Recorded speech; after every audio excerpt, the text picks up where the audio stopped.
ఏపీలో కొత్త సర్కార్ కొలువు తీరినా పొలిటికల్ వార్ కొనసాగుతోంది. పాలక ప్రతిపక్షాల మధ్య మాటల తూటాలు పేలుతున్నాయి. మాజీ సీఎం జగన్ వ్యాఖ్యలకు అదే స్థాయిలో కౌంటర్ ఇచ్చారు టీడీపీ సీనియర్ ఎమ్మెల్యే బుచ్చయ్య. వాళ్ళిద్దరి మధ్య డైలాగ్ వార్ ఇప్పుడు చూద్దాం.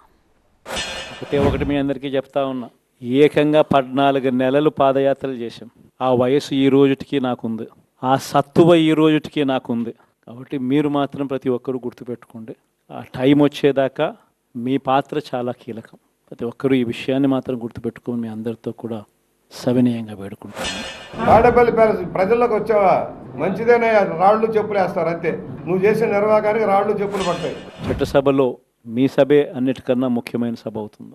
ఓటు వేయలేదు అన్న ఒకే ఒక కారణంతో మనుషుల్నే కొడతా ఉన్న పరిస్థితుల్లో, మనుషుల్నే అవమానిస్తూ ఉన్న పరిస్థితుల్లో, మనుషుల్నే బలవంతంగా ఆస్తి నష్టం చేస్తూ ఉన్న పరిస్థితుల్లో ఇక ప్రతిపక్షం ఉన్నది ఒకటే ఒక పార్టీ, ఆ పార్టీకి అవకాశం ఇవ్వాలా అన్న కనీస నైతిక విలువలు వాళ్ళు పాటిస్తారన్న నమ్మకం నాకైతే లేదు. అసలు మైక్ ఇచ్చారా, మాకు మాట్లాడినిచ్చారా? వారికోస్ వెయిన్స్ వ్యాధికి కేవలం 30 నిమిషాల్లో చికిత్స. కాల్ చేయండి 9989527715. 23 ఉన్నప్పుడు మైకులు ఇవ్వాల, మాట్లాడిన వాళ్ళ ఎమ్మెల్యేగా గౌరవించారా? చట్టాన్ని గౌరవించాడా? చట్టసభలు నడిపాడా? వాళ్ళకి ఆ రోజున మా ఉండవల్లి గారు ఉంటే ఆ రోజున వాళ్ళకి సలహా ఇవ్వాల్సింది. ఆ విధంగా అరే మూర్ఖులారా, మైకులు ఇవ్వండిరా, మాట్లాడిన ఉండరా, చూపించుండ్రా అని ఆ రోజు వాళ్ళకి చెప్పు ఉండాలి కదా. మాట్లాడినవ్వలేదు కదా, ప్రోటోకాల్ నిబంధనలు కూడా పాటించలేదు కదా. బహుశా కేంద్రం ఈ రకమైన కేంద్రంలో ఈ రకమైన పరిస్థితులు బహుశా ఎప్పుడు ఉండిండవేమో.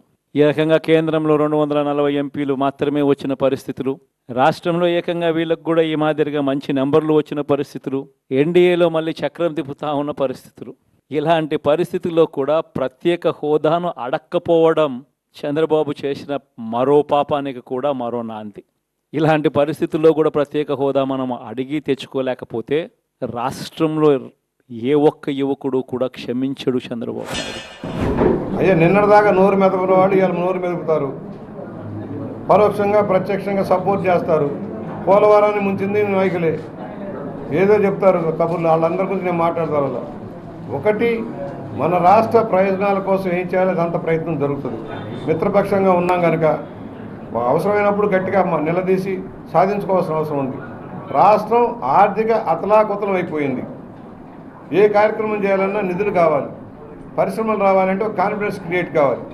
ముందుగా రాజధాని నిర్మాణం, పోలవరం లాంటి ప్రాజెక్టుల నిర్మాణం పూర్తి కావాలి. దానికి కేంద్ర సహకారం అడిగారు, ఇస్తానన్నారు. సాధిద్దాం. ప్యాకేజ్ ఇస్తారా? ఈ గతంలో ఇస్తానన్న ప్యాకేజీని సాధించుకోవాలి. 10 ఏళ్ళు అయిపోయింది ఆల్రెడీ. అర్హత మాత్రమే ప్రామాణికంగా తీసుకుని ప్రతి పథకము, ప్రతి మంచి కూడా ప్రతి ఇంటికి డోర్ డెలివరీ చేయించాం.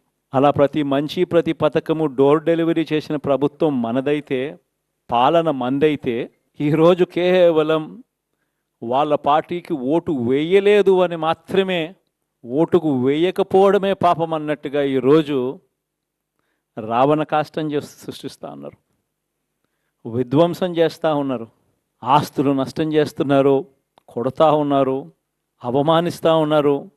ఇవన్నీ శిశుపాలుని పాపాల్లో భాగాలుగా ఇవన్నీ అప్పుడే పాపాలు మొదలయ్యాయి. అరే నిన్న మొన్న సంఘటనలు చూశారు. తెలుగుదేశం వాళ్ళని సావగొట్టారు కదా. సావగొట్టినేమో తెలుగుదేశం వాళ్ళ బూతులు తిట్టిన వాళ్ళు సంకలో పెట్టుకుని ఊరేగిన జగన్మోహన్ రెడ్డి నీతులు చెప్తాడా? దోషులకు శిక్ష తప్పదు. దానిలో జగన్మోహన్ రెడ్డి హత్యా రాజకీయాలకు పాల్పడ్డ వ్యక్తి, దోపిడీకి పాల్పడ్డ వ్యక్తి, ఇంకా ప్రధాన అర్హుడు శిక్షకి. ప్రజల మన్ననలు పొందిన తర్వాతే ఎన్నికలకు వెళ్ళాం. ఎన్నికల్లో ఏమైందో తెలీదు. 5 సంవత్సరాలు కళ్ళు మూసుకుంటే చాలా అయిపోయింది. మళ్ళీ 2024 నుంచి 2029 కూడా అదే మాదిరిగానే కళ్ళు మూసుకుంటే 2029 కూడా కళ్ళు మూసుకుంటే వచ్చేస్తుంది. సినిమాలో ఓన్లీ ఫస్ట్ హాఫ్ మాత్రమే అయింది. ఎక్కడ ఉంటాడు? 5 ఏళ్ళకి జైల్లో ఉంటాడు. చెంచల్ కూడా జైల్లో, రాజమండ్రి సెంట్రల్ జైల్లో ఉంటాడు, తెలియదు కదా.